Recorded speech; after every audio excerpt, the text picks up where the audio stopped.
قرآن کریم میں بیان شدہ واقعات اور قصص میں سب سے بڑا قصہ موسیٰ علیہ السلام کا ہے۔ آپ اللہ کے اولو العزم رسول تھے۔ آپ کا قصہ قرآن کریم کی 73 سورتوں میں جا بجا پھیلا ہوا ہے۔ 73 سورتوں میں پھیلے ہوئے قصے کو یکجا کرنا آسان کام نہیں۔ ایسے واقعات کی جزیات کو قرآن و حدیث کی چھلنی میں سے گزارنا انتہائی ضروری ہے تاکہ ہر بات قرآن اور حدیث سے منطبق ہو جائے اور ان کے نزول کا منشا اور تقاضا بھی پورا ہو جائے۔ تو آئیے سنتے ہیں قصہ سیدنا موسیٰ علیہ السلام کا۔ اللہ تعالی سورۃ القصص آیت 1 تا 3 میں فرماتے ہیں، شروع اللہ کے نام سے جو بڑا مہربان نہایت رحم والا ہے۔ تا سین میم، یہ روشن کتاب کی آیات ہیں۔ ہم آپ کے سامنے موسیٰ اور فرعون کا صحیح واقعہ بیان فرماتے ہیں ان لوگوں کے لیے جو ایمان رکھتے ہیں۔ ان آیات میں اہل ایمان کے لیے نصیحت اور یاد دہانی ہے، جبکہ انہی آیات میں فاسق، نافرمان اور کجرا لوگوں کے لیے ڈراوا اور وعید ہے۔ موسیٰ علیہ السلام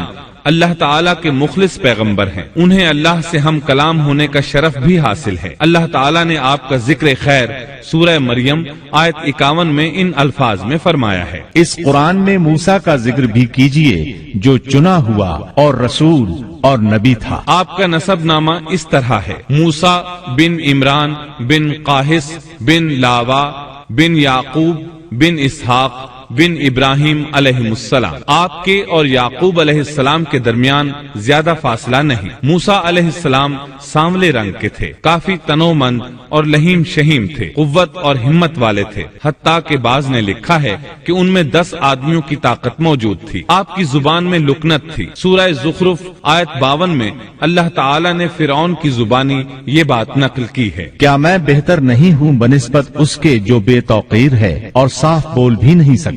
آپ کبھی کبھی بات کرتے ہوئے اٹک جاتے تھے، لیکن یہ بات نبی ہونے میں مانے نہیں۔ سورۃ القصص آیت 34 میں ہے، اور میرا بھائی ہارون مجھ سے بہت زیادہ فصیح زبان والا ہے۔ آپ کی گفتگو میں روانی نہیں تھی، یہی وجہ ہے کہ آپ نے ہارون علیہ السلام کے ذریعے اللہ تعالی سے مدد مانگی۔ اس کی تفصیل یوں ہے، بنو اسرائیل یعنی سیدنا یعقوب علیہ السلام کی اولاد نے سیدنا یوسف علیہ السلام کے زمانے میں فلسطین سے مصر کی جانب نقل مکانی کی، جیسا کہ ہم نے قصہ یوسف کے آخر میں ذکر کیا ہے اور سورہ یوسف آیت 99 میں ہے۔ یوسف نے اپنے ماں باپ کو اپنے پاس جگہ دی، اسی طرح سورہ یوسف آیت 100 میں ہے، اور اس نے اپنے تخت پر اپنے ماں باپ کو اونچا بٹھایا اور سب اس کے سامنے سجدے میں گر گئے۔ سیدنا یعقوب علیہ السلام، ان کی بیوی اور ان کے صاحبزادے سب کے سب ہجرت کر کے یوسف علیہ السلام کے پاس مصر پہنچ گئے۔ یوسف علیہ السلام مصر کے حاکم تھے، پھر سب وہیں رہائش پذیر ہو گئے۔ مورخین نے لکھا ہے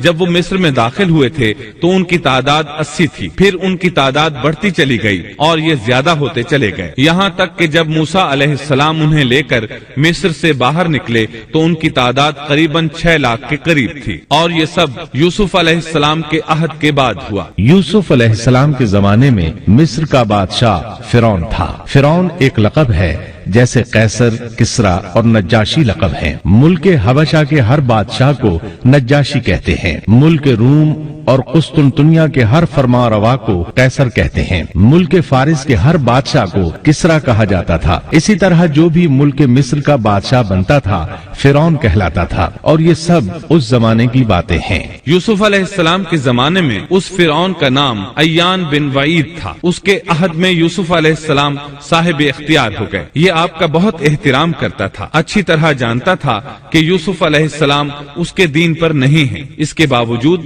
وہ آپ پر اعتبار کرتا تھا۔ آپ ہی اس کی سلطنت کے اہم امور انجام دیتے تھے۔ یوسف علیہ السلام نے اپنی خداداد حکمت عملی سے ملک کو قحط سالی سے بچایا، بھوک اور افلاس سے نجات دلائی۔ اس لحاظ سے یوسف علیہ السلام کے دور میں بنی اسرائیل نے شاہانہ زندگی بسر کی۔ ملک مصر میں انہیں اعلیٰ مقام حاصل تھا۔ ایان کی وفات کے بعد قابوس بن مصعب بادشاہ بنا۔ یہ نہایت ظالم، جابر اور مشرک تھا۔ اس نے بنی اسرائیل پر مصیبتوں کے پہاڑ توڑے، لیکن ایسا یوسف علیہ السلام کی وفات کے بعد ہوا۔ پھر قابوس کی وفات کے بعد ایک اور فرعون مصر پر حکمران ہوا۔ یہ ولید بن مصعب تھا، یعنی قابوس کا بھائی تھا۔ اس ولید بن مصعب کی بیوی آسیہ بنت مزاحم تھی۔ ان کے متعلق نبی کریم صلی اللہ علیہ وسلم کا ارشاد گرامی ہے، مردوں میں تو بہت سے کامل ہوئے، لیکن عورتوں میں مریم بنت عمران اور فرعون کی بیوی آسیہ کے سوا اور کوئی کامل نہیں ہوا، اور بلا شبہ عائشہ رضی اللہ عنہا کی فضیلت تمام عورتوں پر ایسی ہے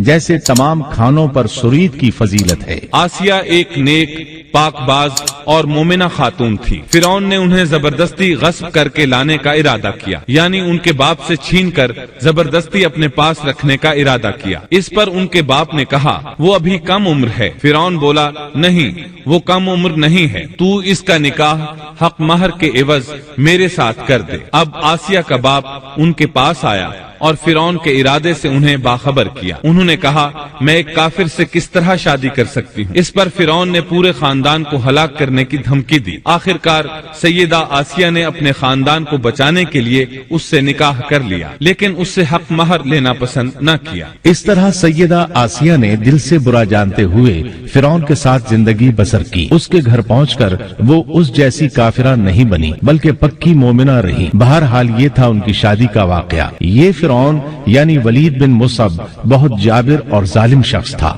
ظلم و جبر کی ان آخری حدوں کو پہنچ گیا تھا جن تک شاید انسانوں میں سے کوئی بھی نہ پہنچا ہوگا، یہاں تک کہ اس نے رب ہونے کا دعویٰ کر دیا۔ وہ اللہ تعالیٰ کا انکار کرتے ہوئے کہا کرتا تھا۔ فرعون کہنے لگا اے درباریوں، میں تو اپنے سوا کسی کو تمہارا معبود نہیں جانتا، اور وہ یہ بھی کہتا تھا، کہنے لگا تم سب کا رب میں ہی ہوں۔ اس نے الوہیت اور ربوبیت دونوں میں اللہ تعالیٰ سے جھگڑا کیا۔ اللہ تعالیٰ سورۃ القصص آیت 4 میں فرماتے ہیں یقیناً فرعون نے زمین میں سرکشی کر رکھی تھی اور وہاں کے لوگوں کو گروہ گروہ بنا رکھا تھا اور ان کے ایک فرقے کو کمزور کر رکھا تھا اور ان کے لڑکوں کو تو ذبح کر ڈالتا تھا اور ان کی لڑکیوں کو زندہ چھوڑ دیتا تھا۔ بلا شک و شبہ وہ تھا ہی فساد کرنے والوں میں سے۔ اس نے لوگوں کے گروہ اور جماعتیں بنا رکھی تھی۔ فرعون کے زمانے میں بنی اسرائیل سب سے حقیر اور کم درجہ قوم تھی۔ فرعون نے انہیں حد درجے ذلیل اور بے عزت بنا رکھا تھا۔ سبھی کو معاشرے میں نچلے طبقے میں شمار کیا جاتا تھا، جبکہ مصر میں یہی لوگ شاہانہ زندگی گزارا کرتے تھے۔ فرعون نے اعلان کرا رکھا تھا کہ بنی اسرائیل سب کے سب غلام ہیں۔ وہ ان سے زر خرید غلاموں کی طرح مزدوری لیا کرتا تھا۔ ان کی عورتوں سے لونڈیوں باندیوں جیسا برتاؤ کیا جاتا تھا۔ وہ جو چاہتا تھا ان سے کرتا تھا۔ اس نے یہ حکم اپنی رعایا میں عام دے رکھا تھا۔ مصر کے باشندے اعلیٰ درجے کے لوگ سمجھے جاتے تھے، وہ قبطی کہلاتے تھے۔ فرعون نے بنی اسرائیل کو غلام اور محکوم بنا رکھا تھا اور انہیں ہر طرح سے کمزور کر دیا تھا۔ اللہ تعالیٰ سورۃ القصص آیت 4 میں فرماتے ہیں اور اس نے ان میں سے ایک فرقے کو کمزور کر رکھا تھا۔ بنی اسرائیل اس ذلت سے نجات پانے کا انتظار کر رہے تھے، اور اس کی وجہ یہ تھی کہ انہیں ایک بشارت ملی ہوئی تھی۔ اس کے مطابق ان کا نظریہ تھا کہ فرعون کے گھر سے ایک بچہ نکلے گا جو انہیں نجات دلائے گا، اور یہ بھی بیان کیا جاتا ہے کہ یہ بشارت انہیں اس طرح ملی تھی کہ خود فرعون نے خواب دیکھا تھا کہ بیت المقدس سے آگ نکل کر مصر کی جانب بڑھتی چلی آ رہی ہے۔ وہ آگ مصر میں موجود تمام لوگوں کو جلائے ڈالتی ہے، مگر اس آگ سے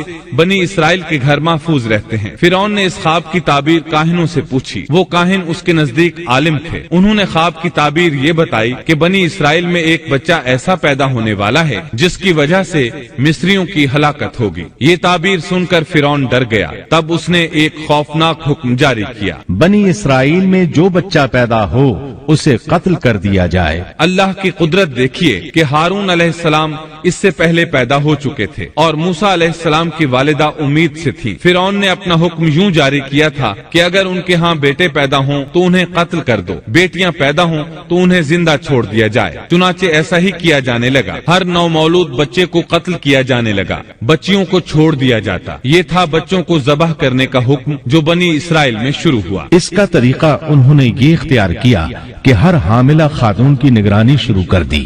دایا عورتوں کے ذمے یہ ڈیوٹی لگائی کہ حاملہ مستورات کی اطلاع دیں گی، اور جو دایا اطلاع نہ دیتی اسے بھی قتل کر دیا جاتا۔ اس طرح فرعون اور اس کے وزیروں کو ہر نو مولود سے باخبر رکھا جاتا تھا۔ ان دنوں سیدنا موسیٰ علیہ السلام کی والدہ اپنے حمل کے ابتدائی دنوں میں تھیں۔ انہوں نے اس بات کو چھپائے رکھا اور دایا کا کام کرنے والی عورتوں سے بھی خود کو چھپائے رکھا، یہاں تک کہ درد ذہ